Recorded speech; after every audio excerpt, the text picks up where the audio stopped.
Hey listeners, thanks for dropping in. I'm Christy. And I'm Melissa, and this is Buried Motives, where we dig deep into the details of some of the most gruesome Dirtbag murderers.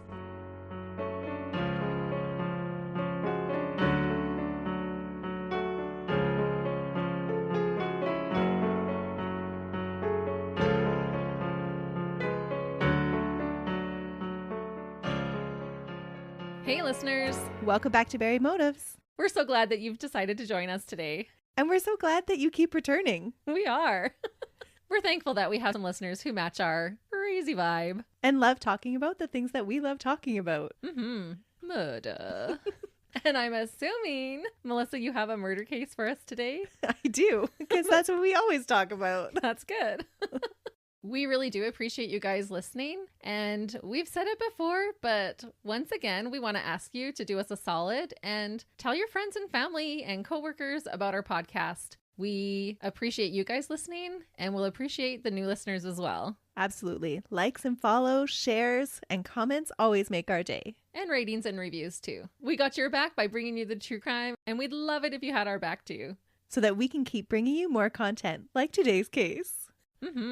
Before we get into it though, Christy, I want to ask you, when you find yourself in a situation that isn't working out for you, what do you do? Well, usually you try to change that situation, get out of it, alter it somehow. And what lengths would you go to get out of that situation? Murder. That's what we're talking about today. I'm just kidding. I really wouldn't murder, but I knew that was the answer that we're looking for. That is exactly what today's dirtbag did.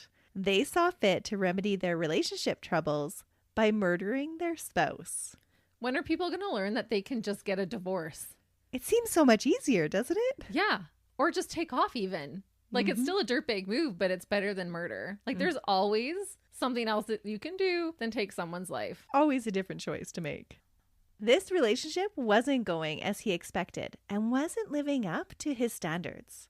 And rather than see the end of the relationship, they chose to end a person's life.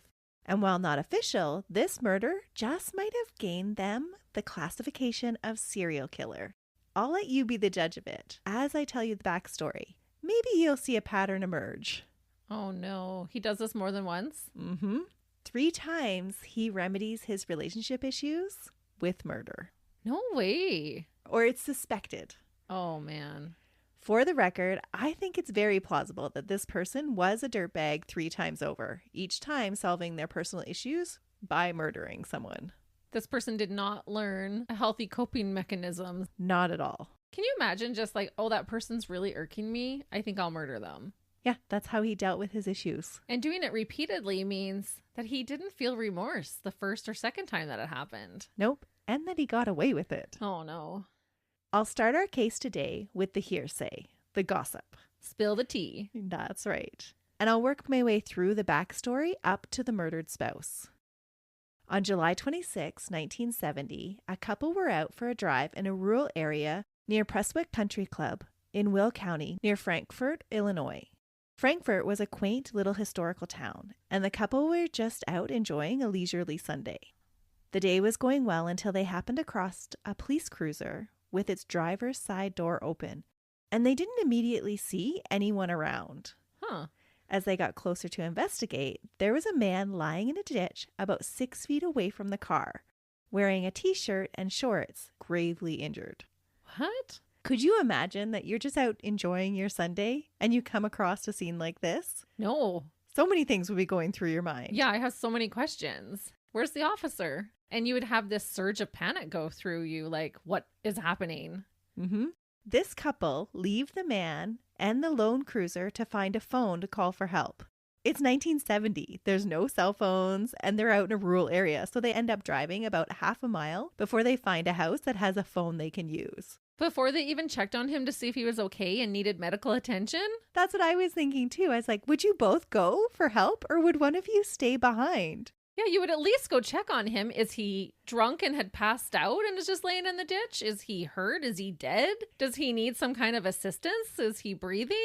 They could see from when they pulled up that they thought he was very seriously injured and almost past their ability to help. That's still very bizarre. My first instinct would be to see if I could help. I think my instinct would be for one of us to stay behind and one of us to go for help. And then even if you couldn't do anything, at least you would be with the person if they died. They wouldn't have to die alone. Yeah, even just trying to make them more comfortable. Mm-hmm.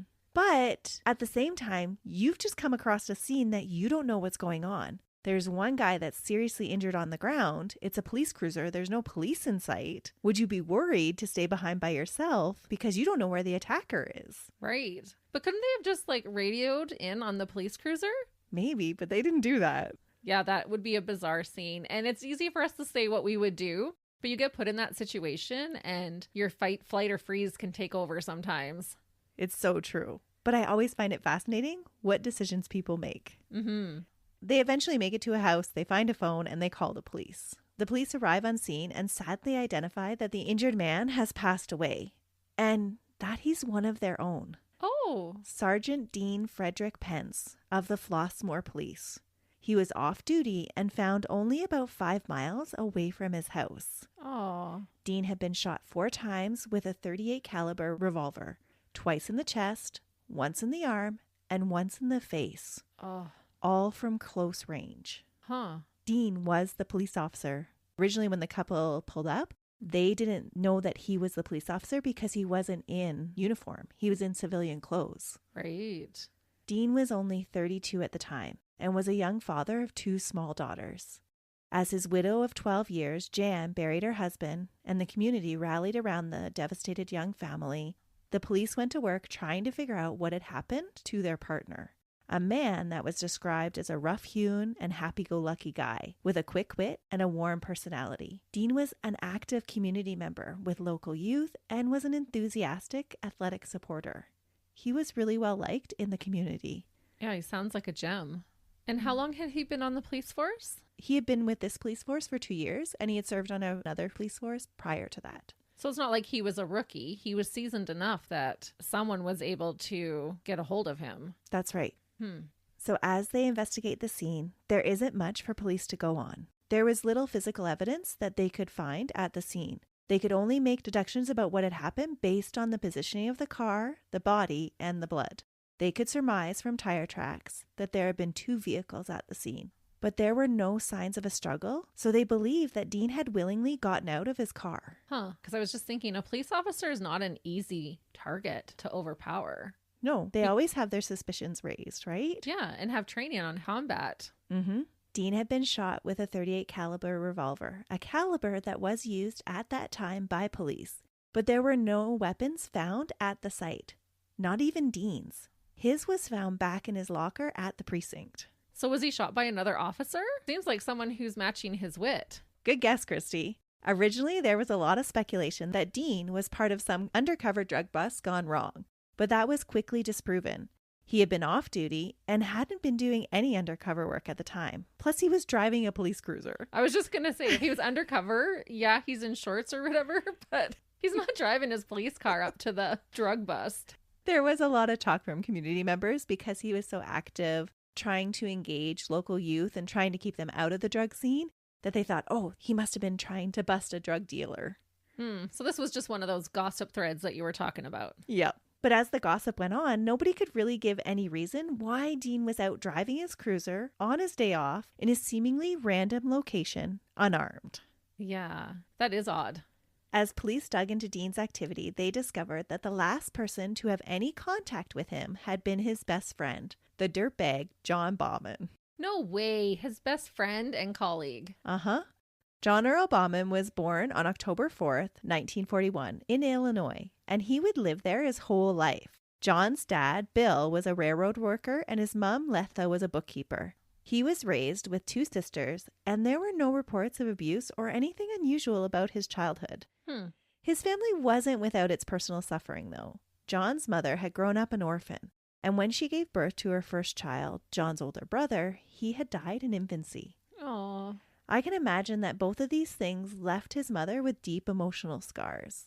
When we have seen this combination of loss in other cases, it's almost always turned out one of 2 ways. Sometimes the mother withdraws from her children and has difficulty bonding with them, or they become very protective of their children. That's true. It does usually tend to go one of those 2 ways. I was thinking about the Leonardo case. Yeah, that popped into my mind right away too. I don't know if either was the case for John, but it does make me wonder if he was the apple of his mother's eye and held a privileged position in his family, being the only surviving son. If this was the case, it would certainly explain the personality traits that he displayed as an adult.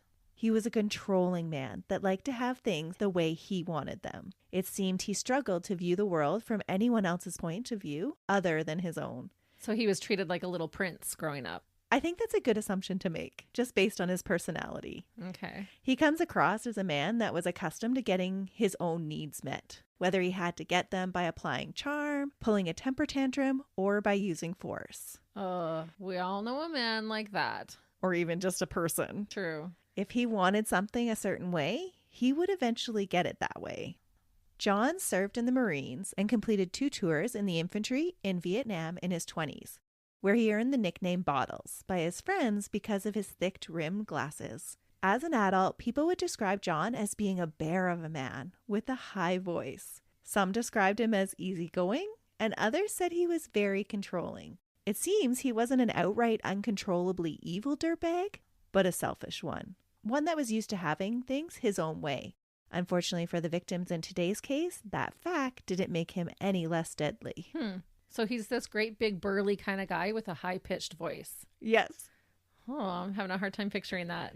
It does seem like a little bit of a contradiction, doesn't it? Yeah, because you're expecting someone of that stature to have this deep, burly kind of voice. But apparently he had this high-pitched voice. Which is totally fine. It's just curious to me. And I wonder if when I heard these descriptions of his voice, if that's why I picture him as a mama's boy. Oh, yeah, probably. No matter how big you get, if you're a mama's boy, you're a mama's boy.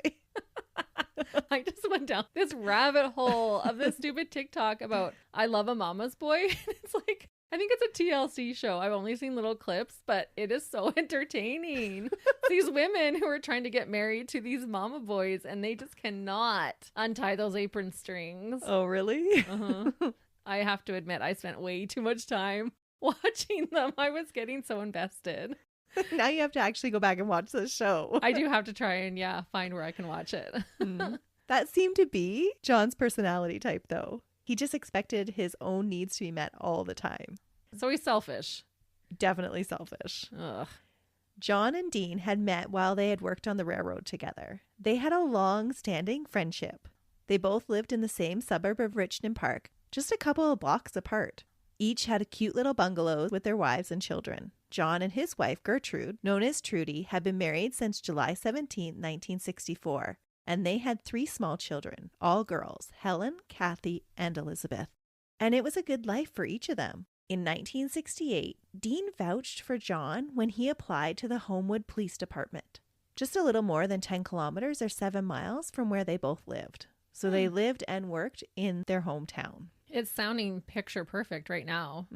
But John's time at the department was very short-lived. 9 months into his new profession as a police officer, John was caught and arrested for stealing 2 snow tires from a service station while he was on duty. What? He just wanted them, so he took them.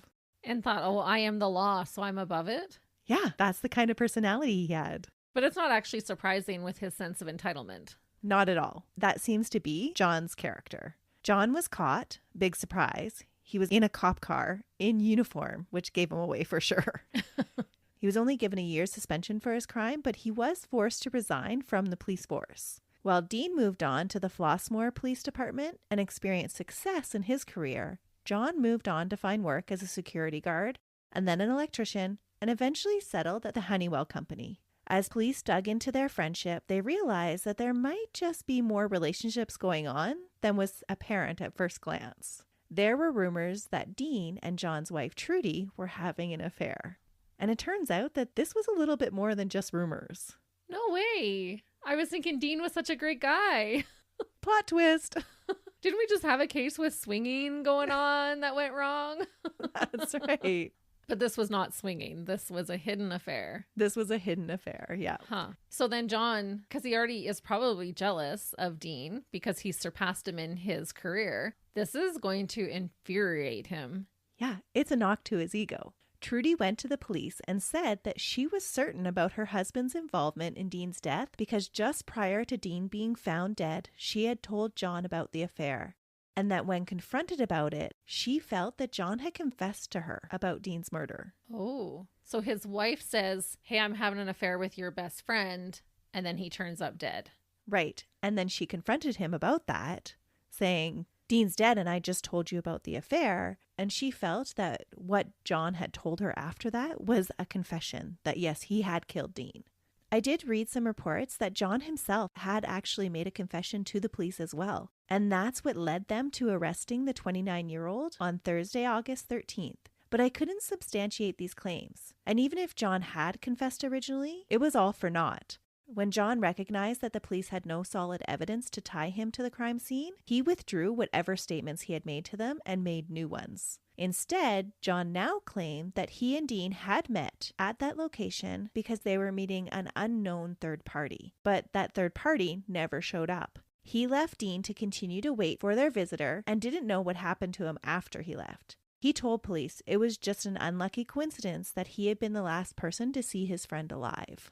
So he's just trying to raise reasonable doubt. Mm-hmm. Oh, it wasn't me. When I left him, he was fine. That's right. That is his story to the police. By September 16th, the grand jury in Will County refused to proceed with charges because of lack of evidence. The indictment failed because the jury believed that the evidence against John was merely hearsay and couldn't be substantiated. He was allowed to go free and continued on with his life just as before, minus a friend. Oh, man. Dean's murder to this day has never been solved. Really? Mm-hmm. John continued to toe the line that it had all just been an unlucky coincidence that he had just happened to be at the meeting place where Dean was shot just prior to him being murdered. But now retrospectively, knowing that he is a murderer, that's very unlikely that that is actually what happened and that John must have killed Dean. And I think even at the time, the police strongly believed that it was John that killed Dean. They just didn't have any physical evidence to tie him to it. And because John recounted his so-called confession to the police, they only had his wife saying that he said this. So it was all hearsay. Right. He said, she said. That's right. But it is actually a little scary to think how a man in John's position with that police training, how well he could get away with murder. Mm-hmm. Knowing what kind of evidence they're going to be looking for and making sure he's not leaving that behind. Exactly. And he would have been versed in the law to know what he could say and couldn't say. Yeah. It's always so wild to me when you hear about a dirtbag who has confessed to a murder and then recants that, and then they can't prosecute him because they don't have the evidence, even though he's gone through and told them that he already did this. It's so crazy to me. Mm-hmm. So John continues to go on with his life with Trudy and his girls. And this I found a little odd. If you believe that your husband murdered your lover, would you stay with him? No. I didn't think so either. It's not something I understand right now, but I'm sure that Trudy did have some good reason to stay because she would stay with John for the next 14 years. Really? Yeah. Wow. I was not expecting that because you would think you would be terrified of him. Especially since she was the one that went to the police and turned him in. Yeah. Huh. That's wild. And I don't know if she just truly believed that, oh, they said there wasn't any evidence, so he didn't do it. Or did she feel guilty and responsible? Like this was my fault that Dean got murdered? Maybe, but do you think you would stay with the man that murdered him? I don't know if the guilt was bad enough or if she was fearful, but 14 years is a long time. There must be something else going on for her to have thought that was a good reason. And maybe it was just the girls. That's true too. But if my husband was a cold-blooded murderer, I don't know that I'd want him around my daughters. It's true. But the next 14 years, she would stay with him until her own death, when she would succumb to yet another set of bizarre coincidences and unfortunate accidents. After Dean's murder, John and Trudy moved their family 5 minutes away from their previous address and settled into a new bungalow at 21657 Richmond Road. John continued to work for Honeywell, and Trudy started to work for Century 21 Host Realty as a relocation coordinator. She also worked part-time at the local Cravat Rexall drugstore. The two jobs, along with her 3 girls, kept her active and really busy. On the morning of April 21st, 1984, the Matheson Fire Department was called to the Baughman residence to put out a gasoline fire in a cluttered one-car garage. John had managed to escape the blaze, but Trudy was still inside the garage. As firefighters fought, neighbors consoled a distraught John. When the firefighters were able to extinguish the flames, they found Trudy's body on the floor. She was pronounced dead at the scene at 9:06 a.m. Oh. Police were called to the scene to investigate and question John about what had happened the morning of the fire. John recounts this story to them. He and Trudy had gone to the garage that morning to sort through some camping gear before the girls woke up. The family had an upcoming trip that they were trying to get organized for. As they organized things, Trudy was sitting on a blanket, and she picked up a coffee can that had some gasoline in it. As she was pointing it out to him and asking him what was in it, she opened the lid and she went to hand it to him. Some of that gasoline sloshed out and spilled onto her clothing. As they continued to clean, Trudy had another unfortunate accident in the garage that morning. She accidentally tripped on a portable camp stove, and in the stumbling, the camp stove ignited, catching her gasoline-soaked clothing on fire. No. As her body was engulfed in flames, Trudy ran around and John tried to extinguish the flames, but eventually had to flee for his own life as the fire started to spread in the garage. I'm not buying that. How ridiculous. Oh, she accidentally spilled gas. And it's not funny. I'm laughing just because it's so ridiculous. She accidentally spilled gasoline on herself and then accidentally tripped over and ignited a camp stove that then caught her on fire. And then she ran around so crazily I couldn't even help her. And then the whole garage was on fire. That's what he claims. And he was very detailed in his description of what had happened. This smells like a big hunkin' pile of BS. It does. Police thought the same thing. An initial examination of the scene and Trudy's autopsy turned up some very suspicious results. Trudy had little evidence of soot or smoke in her throat or lungs, and she had low levels of carbon monoxide in her blood, which indicated that she wasn't breathing when the fire started, as John had stated. Now this sounds more right. If she had been running around, presumably screaming in pain as her clothing burned, she would have been breathing in large amounts of air and smoke that was rising from her own body.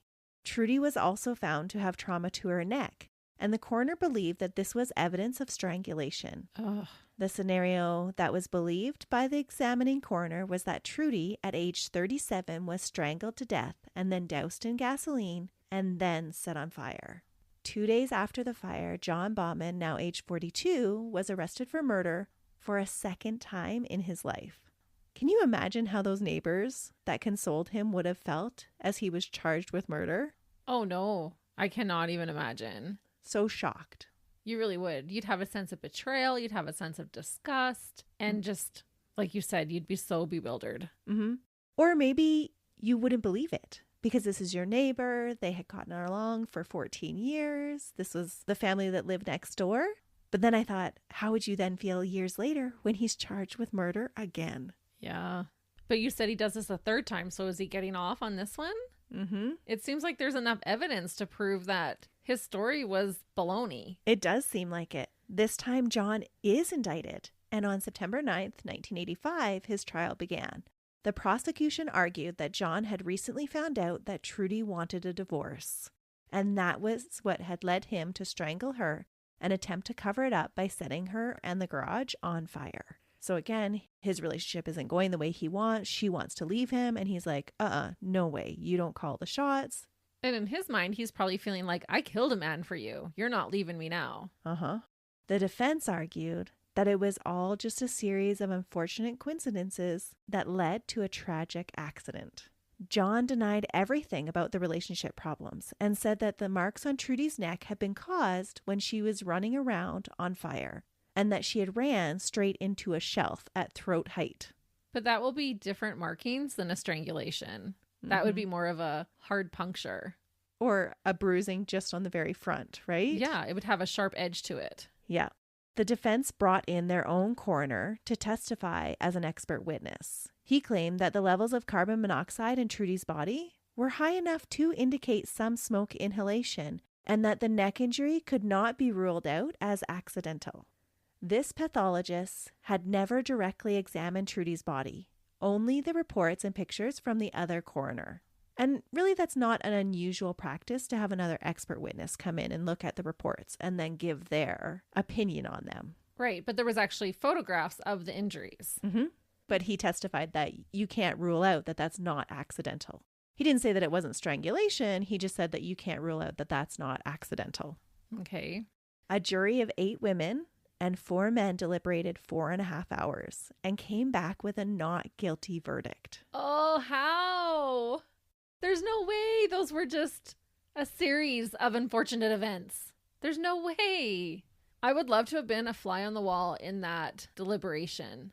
Well, the jurors felt that the prosecution had not proved their case beyond a reasonable doubt.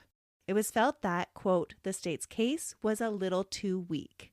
The defense's final argument that the prosecution's case, being so, quote, chocked full of reasonable doubt that he couldn't even begin to name it, had won the jury over. All they needed to do was prove reasonable doubt, and that's what they did. And in a case like that, can they bring up, or did they bring up, that he had been suspected of murder before? They weren't allowed to. Oh. Interestingly, just 3 years later, John's defense attorney was charged and convicted with bribing witnesses to say what he wanted them to say during their testimonies, regardless of the evidence. Oh, that's dirty. John's case wasn't officially mentioned in the media as one of the cases in question, but I find it very interesting that there were 2 coroners that said, yes, she had been strangled before being set on fire. She had died first, and that's why there was not enough carbon monoxide in her blood. And then they had this other coroner that said, no, there was a big enough level. He probably was paid off. Or I guess I shouldn't say he probably was. There's a good likelihood that he was paid off. It does sound very suspicious. A relieved John was let out of jail for a second time. Unfortunately, the trial had come at a cost to the grieving family. If it wasn't hard enough to lose their mother and then have their father accused of that murder, there was a divide in the sisters' bonds from that time forward. 2 of John and Trudy's daughters, Kathy and Elizabeth, were relieved when their father was found not guilty. Helen, the oldest daughter, was not convinced of her father's innocence, which I think says a lot if your own child can't believe you. Yeah, that is. And how old would they be now? Like, are they adult children? They would have been in their late teens. So they're still under his care. Mm-hmm. And then can you imagine having to go back home to live with your dad after you think he killed your mother? Yeah. I think it was Helen, the oldest, that was in that kind of leaving home stage. Okay. Wow. But that says a lot. It does. If your own child can't believe you wholeheartedly that you're innocent of murder. Yeah. And there's that suspicion there, because usually children just believe the world of their parents. Oh, absolutely. Having gotten off of murder charges for a second time in his life, John begins to look for love again. He found that love again with a woman named Vel. Valerie Joyce Delorier was an energetic self-starter who had worked her way up from a customer service representative at 3M Company, where she had been employed for 22 years, to the position of a manager. She was a divorcee with 4 grown children and was a devoted grandmother who loved to dance and was the romantic type that believed that she could still find love again. She was looking for Mr. Right. She hadn't been jaded by her first 2 marriages, which says a lot about her. People described her as being just a beautiful person inside and out. Oh, this is so sad. John and Vel met at a singles dance. While the oldies played, they fell for each other. Vel's daughter Pam said that when her mom met John, she described him as, quote, a big, sad teddy bear, saying he's got these big, sad eyes. There's something about him that draws me to him. Oh, man. John was open with Vel about his past. She was fully aware that he'd been charged with the murders of 2 people that were close to him in the past, but she just couldn't see how those big, sad teddy bear eyes could have been responsible for anything like that. She 100% believed his stories that everything had been a series of unfortunate coincidences that had led the police to believe he had committed murder twice. Wow. That just speaks to how pure she is to just want to give him the benefit of the doubt and believe him. Mm-hmm. After dating a short time, the 2 married in February of 1991, despite some family members having some reservations. Between them, they had a combination of 7 adult children and 6 grandchildren. So there were a lot of family members to have opinions about their relationship. Oh, yeah, and I'm sure they would have. Mm-hmm. I know I would have. Especially with a past like that. Yeah. The couple would spend the next few years globetrotting and enjoying sunny destinations. But it wasn't always roses and sunshine. Vel's children noticed little things about their new stepfather that were unsettling. He always seemed to get his way and pull tantrums if he didn't. Vel's son would later tell of a time that his mom had criticized the speed that John was driving. And he pulled a hissy fit, stopping the car and insisting that she drive if she thought she could do it better. Wow. I remember this is a 50-year-old man. This isn't a young teenage hothead. No, who's actually behaving like a little child throwing a fit. Mm-hmm. Which kind of speaks to his narcissism. Yeah, it's just all about John. The couple started to argue more and more in front of other people, and cracks were showing in the relationship when they were at home. So they took frequent trips away, almost as a way to hide the fact that things weren't going so great. John was definitely not happy that things were not as he had hoped. He developed a plan to remedy his troubles. Well, it sounds like he's looking for perfection and just wants someone to bow down to his every need. Mm-hmm. He doesn't want anybody to have an opinion other than his. Yeah. In 1995, the couple took a trip to the Caribbean. John, now 53, and Vel, 55, checked into the Royal Antiguan Hotel on May 12th and spent over a week there, then hopped over to Barbuda, and then headed back again to the original resort on May 25th. From people who saw them interacting, they appeared to be getting along. A staff member at the hotel and a taxi driver would later testify that the couple appeared loving together. It is amazing what removing the stresses of home and extended family can do for a relationship. That and the knowledge that things are almost over and an act is needed to get away with murder. Oh, no. So she probably wouldn't have seen this coming at all then. Because you're right. When you're on holidays, like vacation mode is a different mode altogether. And just even getting away from those stresses and spending that time together. Like, how could he not have felt that reconnection during that time? It's so sinister to me to think of him leading her on, letting her think, oh, we're all lovey-dovey, everything's great. And in the back of his mind, having this evil plan. And he had planned it from before they left. Yeah, this was part of his plan. Mm-hmm. On May 27th, the day before John and Vel were set to come home from their vacation, Philbert Jackson, a local resident, saw an unbelievable thing from the roof of his house that was adjacent to the resort building. He just happened to be out on his rooftop with binoculars when he heard a scream that had him look in the direction of the hotel shortly after 5 p.m. He just happened to be on his roof looking into a resort where all these women would have been wearing bikinis? Yup. Tell me you're a pervert without telling me you're a pervert. That's kind of what I thought too. But regardless, we're glad he was there. Yep. And had his creepy little binoculars with him. Ew. Sorry. Maybe he was bird watching. I shouldn't make assumptions. I think he was goat watching, actually. Goat watching? Yeah, we're going to get to it. Okay, this is taking a whole nother turn then. There's a whole story there. But regardless of what he was watching, that's when he saw a woman falling backwards off the roof. Oh my goodness. He said he saw someone falling from the roof to the ground on the south side of the building.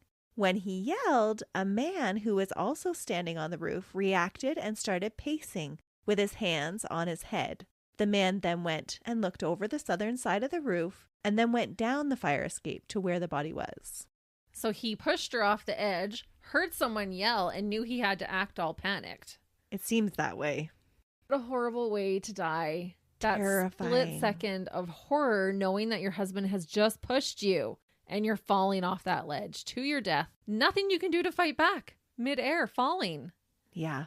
And from Val's children's testimonies at the trial, we learned that she's actually terrified of heights. Oh, what a dog. Yep. In his statement to police 2 days later, Philbert described in more detail seeing Val go over the roof. He said, quote, "She was just about the same level of the roof, but she was in the air. She was falling backwards with her buttocks pointing down and her feet hunched to the level of her chest. At the time I saw the woman falling, the man was standing on the roof facing the direction in which the woman was falling. I cannot say how far from the edge of the roof that he was standing." At no time did Filbert see the man make any attempt to catch the woman. And her position of falling backwards would kind of allude to the fact that they were face to face and he pushed her off. Mm-hmm. In that account, to prove that he had the details correct, Filbert described the woman's clothing in detail. So he's trying to say, I know what I'm talking about. It's ingrained in my mind. I see this image over and over again, like to the point where I can still describe her clothing. Yeah, that would be traumatizing for him too. Mm-hmm. And it speaks too to John's brashness to push her face to face. Like he didn't even do it out of surprise, like from behind. He wanted her to know and see his face right before she fell to her death. Yeah, that she wasn't measuring up to what he wanted. Oh, what a dirtbag. Mm-hmm. When Filbert saw Vel fall to her death, he called the hotel to tell them what had just happened, and then he called the police right away. When police and medics arrived at the scene, they found Vel's broken body at the bottom of the hotel. She had fallen 8 stories, almost 100 feet, and landed on the concrete below, 14 feet out from the building's edge. An investigation of the scene revealed that there was no high winds that day, and that the visibility was clear. The rooftop of the hotel was not a sheer edge. It did have a 16-inch protective wall around the edge of the roof. Oh. There was no evidence of loose tiles, and there was no evidence of moisture on the roof. There was no reason to explain what had caused Valerie to stumble or to trip. Well, and if she had tripped over it, she would have tried to reach back towards the building, which would have made her, I'm assuming, land closer to the building instead of having that force push her out. You are on it today, Christy. That's exactly what the expert witnesses will talk about during the trial. Huh. Based on Filbert's eyewitness account that John had been on the roof with his wife when she fell, police were immediately suspicious of him. They couldn't find any reason why Filbert would have lied about what he saw. He had no connection, he didn't know them, so they didn't think that Filbert was making all this up. No, and like he said, it's ingrained in his mind. If he knows all these tiny little details, even down to what she was wearing, he was paying attention. It wasn't like he caught it just by a slight little glimpse out of the corner of his eye. No, he had his binoculars and the scream drew him to look in that direction.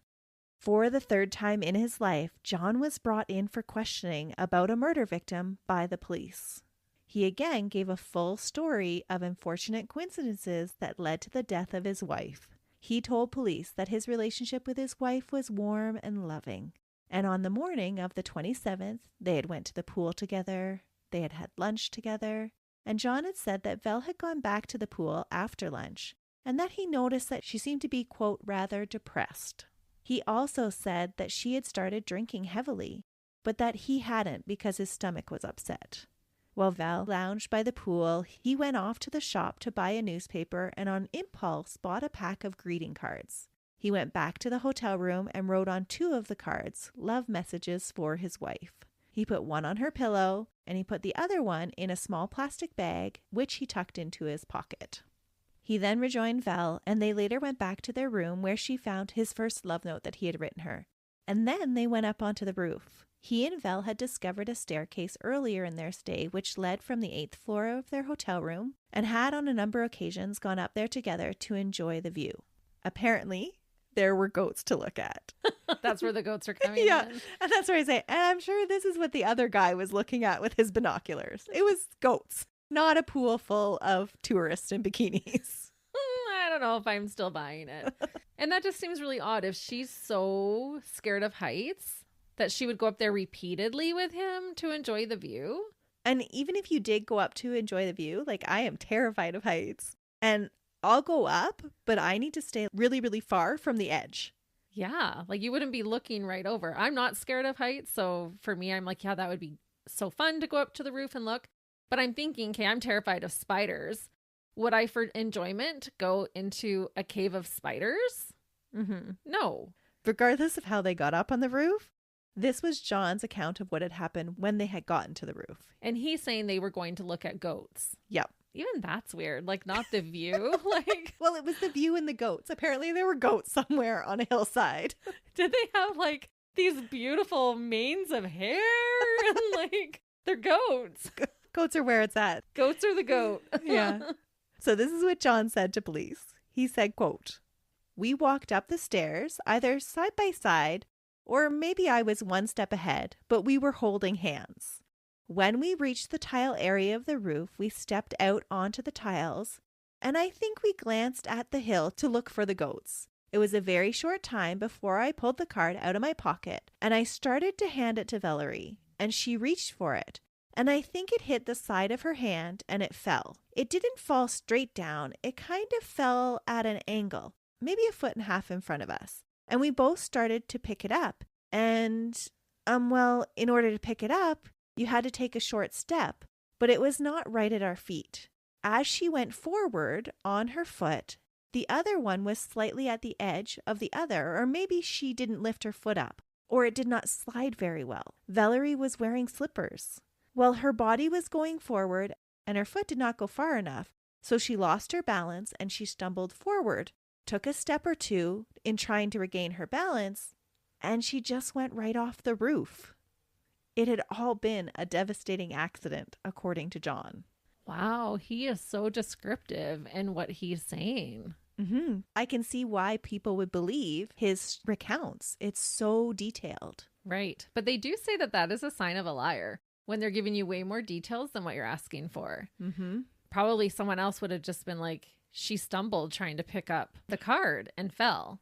And I don't know about you, but if I'm in a close proximity to the edge of a 8-story tall building and I start to stumble, I don't know that I'm going to continue to go forward trying to catch my balance rather than just like drop to the ground so that I don't go over that edge. Yeah. There's no way I would chase a card anywhere because I would be terrified. I would have to go up to the roof because I would have to prove that I wasn't terrified, but I would be terrified and I would not get anywhere near the edge. I would barely leave where the door was. Right. And if you started to stumble, would you not like quickly go down to the ground so that you wouldn't fall? Yeah. To me, that would be an instinctual move to stop. Drop. Yeah. Based on John's version of events, the investigating police went up to the roof to look for the card that John had allegedly dropped on the ground, the one that had caused the accident. When they couldn't find the card, they asked John about it again, and John then pulls it from his pocket, still inside the plastic bag where he had put it in his story. Oh, but he's saying he took it out of the bag to hand it to her. Mm-hmm. And if your wife has just plummeted 8 stories to her death, are you going to pick up the card and put it back in the plastic bag and then shove it in your pocket? That was my question. So that means that after his wife fell to her death, he carefully placed it back in its protective plastic baggie and then put it back in his pocket. Or the other option is that he gave it to her in the bag and then picked it up. Baloney. Neither seem plausible. The wife that you're saying you love so much has just fallen to her death. You're not even thinking about the card. No. Who cares about the card, John? Nobody. So the police are now starting to get really suspicious of John, and they check up on John's story about going to the gift shop. The clerk on duty told police that John had been in earlier that day, but it had been with Valerie at his side. With discrepancies starting to appear in all of his stories, the police start to pick apart John's version of events. He had said that Valerie stumbled face first off the roof. This was a direct contradiction of the eyewitness account that had been given. And she landed on her back, right? Mm-hmm. And were the greeting cards purchased at that store? Yeah. Okay. But they had gone together. So he had tried to sell it to police that, he was doing this because she was feeling depressed and he wanted to cheer her up and this was a surprise for her. And that wasn't the case. She was here with him and they were purchasing greeting cards together. So she probably believed they were intended for somebody else. Mm-hmm. Did they find the card that he had given her that he had written out? Like, did he actually do that? Yep, he did. Okay. Other workers inside the hotel, a duty manager and a housekeeper, said that they had also heard a scream that was followed later by a noise on the fire escape. Oh. When they ran outside to see what the commotion was, they saw John on the fire escape and said that John was not moving that fast and did not seem overly concerned as he looked down at them as he descended. What? Nothing about John's versions of events was adding up. No, if that was someone that you loved, you'd almost be falling down that fire escape. You'd be trying to get down there so quick. You'd be screaming at them, right? Yeah. Back in the States, Valerie's son, who was a lawyer and had never warmed up to John, contacted the Cook County State's Attorney's Office to request an autopsy be done by a state's official. Antiguan authorities were on board with a second opinion once they learned about John's history. When her body was examined, Valerie was found to have 19 injuries all over her body. Oh. Her death was due to multiple fractures of her spine, skull, and ribs. She also had lacerations to her heart caused by the impact with the ground. Oh my goodness. It was believed that she died instantly. Oh. There are several reasons why Valerie's family at home were starting to get suspicious. When John called them to tell them about their mother's death, he had been very vague in the details and had sidestepped their questions. They became even more distrustful when they went to their mother's house and were unable to get in with their keys. The locks had all been changed. What? John had tried to explain this away by saying that their mother had lost her keys, so the locks had needed to be changed prior to them leaving for their trip. This story didn't hold up either. When her kids eventually got into the house, they found their mother's keys easily, and none of them worked in the locks. Huh. So had he changed the locks before they left or after he got home? He never comes back to the States. Oh, he doesn't. He's not even there. Nope. So he changed the locks before they even left. Uh-huh. Or he had somebody do that right when they left. Ooh, he's conniving. And this is why the children's suspicions were rising. If you had just changed all of your locks and were having someone look after your house for 3 weeks while you were on vacation, wouldn't it be a priority for you to make sure they had the new key? Like the reason why her children had a key to the house was because they were supposed to be looking after the house. Right. And you would give your wife a copy of that key to have on her keys, and she didn't even have one on her keys. No. Their mom's keys were left laying out in the open, almost like someone who had been contracted to change the locks would have left them after they had used them to gain access to the house to change the locks. They just left them on the counter kind of a thing. Yeah, we don't need these anymore. We use them to get into the door, to change all the locks. Now we just leave them in the house after. John Baughman was arrested by the Antiguan police on May 28th and placed in custody. So just a day later, they worked very quickly. And were they at that point, because it's a different country, aware of his previous arrests? They were. Okay. Yeah, but their prosecution had their work cut out for them because none of John's previous arrests or accusations, even though they had knowledge of them, they were not allowed to be entered as evidence for this trial. That's kind of interesting that if you just fall under suspicion, that can't follow you. Nope. John's trial was highly publicized in Antigua, one of the most highly publicized in the country's history. They said it was like the O.J. Simpson trial. Really? By Antiguan law, if convicted, John faced an automatic sentence of death by hanging.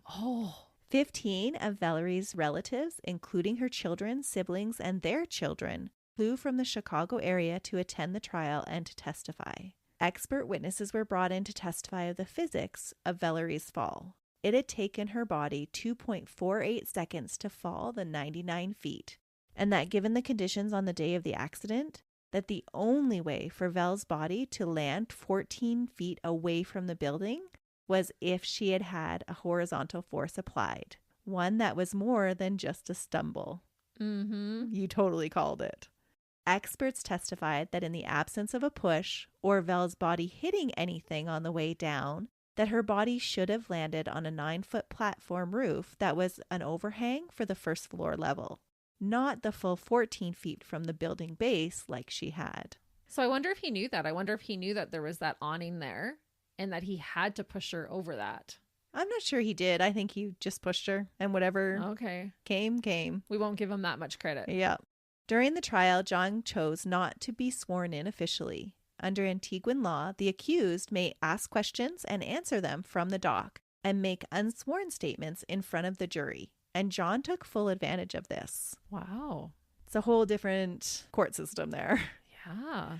After hearing the expert witnesses' testimonies and testimonies of the hotel staff that they had heard something on the fire escape after hearing a scream, John kind of changes up his statements and makes it a little bit different than his original version of events that he had initially told police. Hamming it up for the jury, he told them that when a love note had fallen between them and he had come up again, as Val stumbled, he heard her say, "honey." And as he was coming up, he picked up the card. She was falling over the side of the roof. He claimed Valerie had said honey, not yelled like the scream that alerted the eyewitness Filbert or alerted the workers inside the hotel on the second floor. The other little tidbit that he changed was that he had rushed over to the side of the building and saw Valerie hit the fire escape and bounce away from the building. Oh. Interestingly, these comments were only made after the prosecution's expert witnesses had given their testimony. Before hearing the expert's testimony, John, in all of his statements, had never mentioned seeing Valerie hit anything as she fell, or even watching her fall at all. He changed his story to fit the new details, just like when he had told the police of his first wife's running her throat into a shelf after finding out that there was traceable trauma on her neck. As the trial continued, the prosecution also brought up damning evidence that Valerie rarely drank and was terrified of heights, so that she was not likely to go near the edge of any roof, especially not close enough that if she stumbled, she could go over the edge. A forensic scientist testified that there were no illegal drugs found in Val's system, but she did have an unusually high level of alcohol in her stomach, which had not yet circulated into her bloodstream, indicating that the alcohol was consumed close to the time of her fall, not earlier in the day at the pool, as he had described her as being depressed and drinking. So she wasn't intoxicated when she fell. She had her wits about her. Yep, it was in her stomach. It hadn't absorbed into her bloodstream. Right. It was also revealed that John had changed his reservation at the hotel for his last night of stay to be only for one person. What? Yes. Before the murder. Prior to his wife's unexpected accident. Oh, you ding dong. Seriously. I guess a single occupancy rate saves you a fair bit of money, and it was worth it to him to change one night to a single occupancy. Oh, what a dumb dirtbag. Thankfully, he's dumb and did that. Well, I wonder if he was dumb or was he just getting so overconfident? Well, he's already gotten away with murder twice. That's what I think. He even went to trial and got away with murder. Yeah. And now he's thinking, oh, I'm in a different country. Maybe he's not giving the officials the credit that they deserve. Like, oh, they're not going to be able to catch me and figure it out. They're not going to know about my past. No, everybody's just going to believe my story. Right. That it was an accident. And he's put so much thought into all of these murders that he probably almost had like a mental checklist of things that I have to do. And he's not planning to go home right away. So yeah, I might as well save myself a buck. So crazy, right? Oh my goodness. The final nail in John's coffin was the information about the accidental life insurance policy that he had taken out for both him and Val a year before through his company. On June 8th, the insurance brokerage firm dealing with the policy received notification of Valerie's death. Less than 2 weeks after her death, and while John was in custody for her murder, the only beneficiary was John. The address where the forms were sent was not the couple's home address, but another address in the same city where they lived. So did she sign these? Like, was she aware? She wasn't. So he took it out. And whoever had sent that notification had said, okay, you need to send the papers to this address. And it wasn't the couple's home address. But the only person that could have benefited from that policy was John. And whose address was it? Was it a P.O. box or? It was a random address that wasn't claimed by anybody. Oh, so how was he going to get those papers? Well, it's thought that John was setting up a new residence and that's where the insurance forms were sent to. This new address was not known by any of Valerie's children. It couldn't be proven that John was the person that notified the insurance company of Valerie's death, but he was the only person that would be able to complete the necessary forms for the claim and would have been the only person to benefit from the policy. And the only person who even knew that the policy existed. So it sounds like he was setting up a new house to go to. Yeah. On April 4th, after deliberating for 2.5 hours, the jury of 5 women and 4 men found 54-year-old John guilty of murder.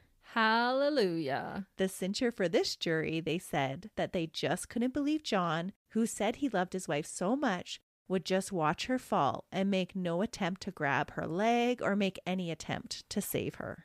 Yeah, exactly. You'd think you'd be halfway hanging over the ledge, an attempt to grab her. John was immediately sentenced to death by hanging. Other than bowing his head slightly, John showed no reaction. He made no public statement afterwards. There were some big reactions from others, though. His sentence was met with cheers by the crowds that had gathered outside, yelling things like, quote, "You deserve to hang," You think you can come here and get away with it? You deserve to die. The locals were gathering outside yelling these kinds of things. Whoa. John was jailed in Her Majesty's Prison, a 2-story brick structure built in 1735. It does not sound like a nice place. There have been several pieces written about it and the treatment received by its prisoners. The overcrowded prison conditions are often described as inhumane. And being built in that time frame, it's probably more like a dungeon than a prison. I looked at some of the pictures and it looks super sketchy. Good. I'm glad he got sent there. Mm-hmm. This was a fact that Valerie's youngest child, Victor, seemed to care little about when he told the Chicago Tribune that he, quote, found it ironic that it took the Antiguan justice system with fewer resources than American law enforcement to put John behind bars. He was a strong supporter of the way Antigua had done things. That's a good point. Not to cast shade on the American justice system, but he does bring up a valid point. He was able to murder 2 other people and get away with it. Mm-hmm. Valerie's daughter, Pam, said, quote, "It makes me crazy to think that if these 12 people, referring to the jury for John's first wife, had done their job, my mom would still be alive." Oh, that is a sad thought. Mm-hmm. On May 25th, 2000, the Privy Council dismissed John's one and only appeal that he was allowed to have. On May 31st, just 6 days after his appeal was dismissed, 58-year-old John was found hanging in his cell. He had tied his bedsheets together to the cell window bars and ended his own life his own way. Still by hanging. Mm-hmm. And how poetic, really, because he always wanted control. He wanted it to be his way. Mm-hmm. And so I can just hear his internal dialogue. You want me to die by hanging? I'm doing it myself. Yep. And that is the story of the cynical and calculating, vindictive dirtbag, John Earl Baughman, that was so set on having things live up to his desires that he killed those that loved him in order to get his own way. Wow. And really, he really robbed the justice system by doing that himself. Mm-hmm. What a dirtbag. Yeah. Valerie's family was relieved when they heard that he had died because they weren't really sure what would happen with the Antiguan system. They didn't know if they could trust it to hang him. They didn't know if he would appeal to the U.S. consulate to bring him home. And so they actually found some relief in it. There was a lot of variables that could have taken place. Mm-hmm. But wow. I think the way you understood his death was absolutely correct. I think that he took his own life so that he could be in control, even in the very end. Wow. I didn't find any redeeming qualities about that guy. He was just a dirtbag. He was just selfish. Yeah, and manipulative. Mm-hmm. And I'm just so shocked that he was able to talk his way out of those other 2 murders. It seems very plausible that they could be attributed to him. Yeah, I guess he's never actually been convicted, but we know. Christy's made her mind up, and we hope you listeners let us know what your thoughts are on our Facebook and social media feeds. Yes, absolutely. We love hearing your guys' comments, your insightfulness, and what you have to say about each of our cases. So please go do that. Thanks again for listening, and we'll be back with you again next week. See ya. Bye.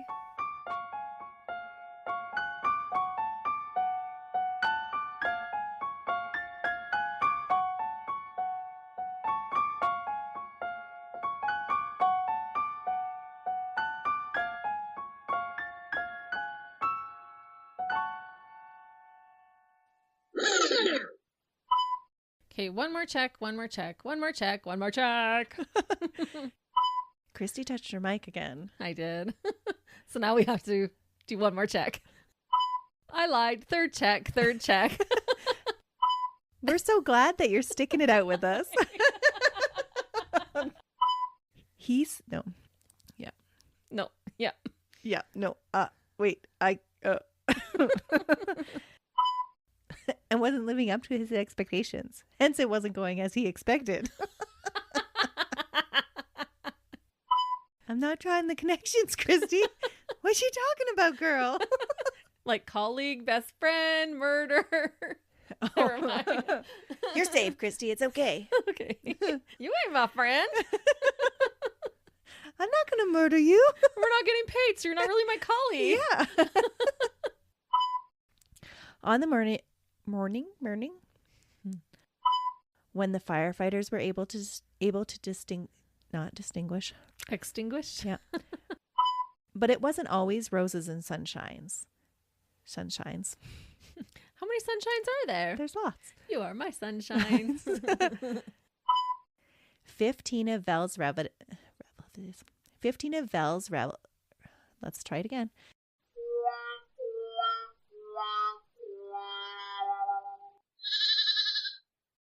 Another Sound Off Media Company podcast.